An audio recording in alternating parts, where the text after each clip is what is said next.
Louvado seja nosso Senhor Jesus Cristo. Nós vamos fazer o nosso comentário ao quarto domingo do tempo comum, ano A, Mateus, da nossa celebração dominical. É o nosso 8º encontro. Diante dos abusos daqueles que deveriam exercer a justiça, segundo os mandamentos de Deus, isto é, o Código da Aliança, isto é, os juízes e os reis, nós vamos ver que eles que eram responsáveis por isso não exerciam, não eram fiéis ao Código da Aliança. Mas os interesses pessoais, como a corrupção, faziam as autoridades exercer a injustiça, manipular as leis, seja para que ganhasse em cima dos pobres, seja para vender as sentenças. Essa situação de injustiça social, Javé Deus quer denunciar, defendendo aquelas vítimas de um sistema corrupto. Assim devemos entender o tempo do profeta Sofonias. Os pobres que Sofonias refere em seu livro profético constituem o núcleo, o resto, sobre o qual Deus apoia para comunicar o seu plano de salvação.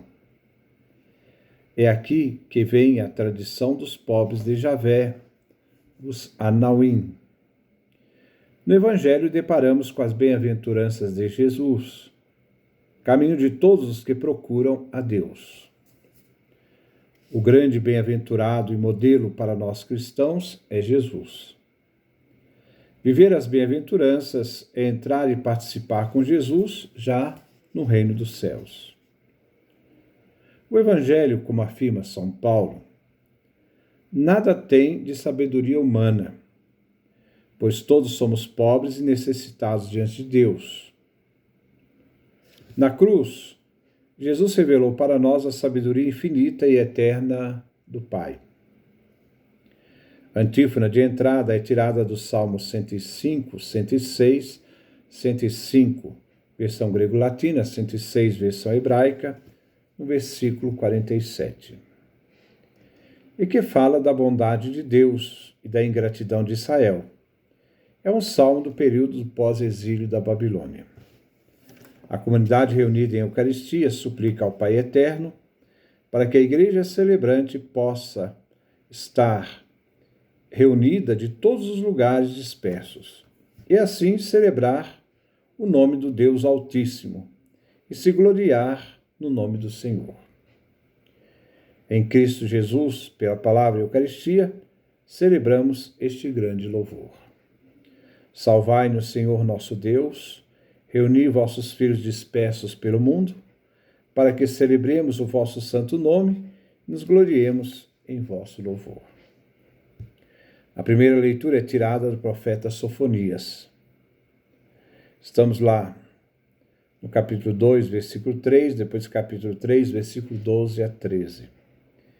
É um convite para que os humildes da terra busquem ao Senhor e que eles coloquem em prática os mandamentos divinos. O convite é para que aqueles que são tementes a Deus, que vivem a aliança, possam praticar a justiça, os mandamentos, buscando a humildade. Humilde, isto é, aquele que vem do barro, é aquele que tem consciência do seu nada e se coloca todo inteiro nas mãos de Deus, que dá sentido à sua vida e razão para o seu viver. Deus é seu tudo. O resto de Israel, se refere àqueles que vivem na humildade e na pobreza, isto é, que reconhecem em Deus sua única riqueza, o ser humano que é pobre e miserável, aqueles que colocam em Javé sua única esperança. A vivência das virtudes é consequência da confiança em Deus, que nos chama a viver os mandamentos. Primeiro, não falarão mentiras, isto é, não preste testemunho falso contra o seu próximo, não cometerão iniquidades, na vivência de todos os mandamentos e, acima de tudo, terão a Deus como seu pastor, a Deus que confiam e entregam suas vidas. O salmo responsorial é do Salmo 145, 146. É um salmo de louvor a Deus pela sua misericórdia. E é do período também do pós-exílio da Babilônia. O refrão é bem-aventurados. O refrão é da bem-aventuranças de Jesus. Felizes os pobres em espírito, porque deles é o reino dos céus. Este verso também nos prepara para o Evangelho. Na primeira estrofe, Deus age e intervém para sustentar a vida dos fiéis em meio a tantas ameaças por causa da opressão, fome e doença, tantas situações que afligem a humanidade. A fidelidade de Javé protege os oprimidos por um sistema injusto, seja interno, os juízes e os reis e os ricos que exploram os pobres, como também externo, a ameaça dos povos estrangeiros, os egípcios e assírios. A segunda estrofe continua a ação da justiça divina, aos que vivem a aliança e que agem em favor do seu povo, abrindo os olhos aos cegos, erguendo aquele que cai, isto é, amando aquele que pratica a justiça e protegendo o estrangeiro. A terceira estrofe, diante dos necessitados do povo e que clamam justiça, segundo as exigências de assistir os desvalidos, o Senhor protege as viúvas e os órfãos, mas os caminhos, a traição à lei dos maus, é um caminho que será confundido. No final, uma afirmação de fé. Deus é eterno e reina como rei para sempre. Sião, o povo, o resto de Israel, Deus que é rei, reina para sempre. A segunda leitura é tirada da primeira carta de São Paulo aos Coríntios, capítulo 1, do versículo 26 ao versículo 31. O cristão é convidado por Paulo a tomar consciência de sua vocação. Considerai vós mesmos como fostes chamados por Deus. A comunidade de Corinto, a sua maioria, era constituída de pessoas simples. Não existiam muitos sábios, sabedoria humana, nem gente rica, nobres. É na pobreza e simplicidade que Deus escolheu o que o mundo não dá valor. E isto, na pedagogia divina, é para confundir os fortes. A lógica de Deus não é a lógica do mundo. O mundo que vivemos é o mundo que Deus quer? Não. O mundo que temos aí foi criado pelo ser humano. Depois que eles criaram o ser humano, eles vão criar também um Deus para justificar o que Deus jamais justificaria, nem aceitaria. Pois, se Deus aceitasse o mundo feito pela vontade humana, esse Deus não seria Deus, seria um ídolo, e seria cúmplice com os desmandos e erros das pessoas. Mas Deus escolheu o que é fraco, desprezado e revelador, para, com isto, revelar a inutilidade daquilo que os seres humanos acham importantes, das coisas que os seres humanos acham importantes. E perceber que tudo é graça e que os pensamentos de Deus não são os nossos.